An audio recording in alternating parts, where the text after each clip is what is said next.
relevant po sa sinabi nung Madriaga noong April 14, 2026. Dahil po nakikita natin may pwede po mag-establish ng motive o motibo para sa mga ginagawang threat or destabilization.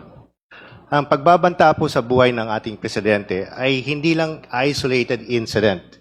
Ito po ay hindi ginagawa in the heat of the moment. Hindi lang po ito parang sasabihin mo na bigla.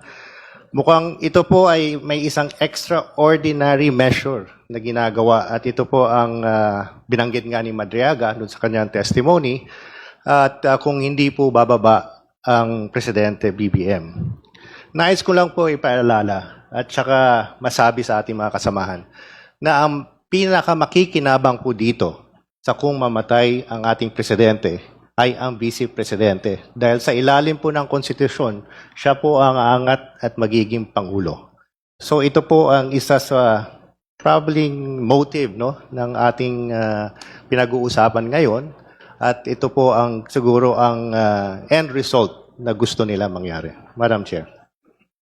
Madam Chair. Madam Chair. To the NBI, may I just confirm, because DS Albi Benitez made a very strong manifestation that the Vice President will be the one to benefit in case something happens to the President. Was this considered also in your investigation? Yes, ma'am. It was considered in our investigation. Ano po. Katulad po nung i-play yung video kanina, kung babalikan nyo, sabi niya hanggang number 2 lang ako, walang number 1.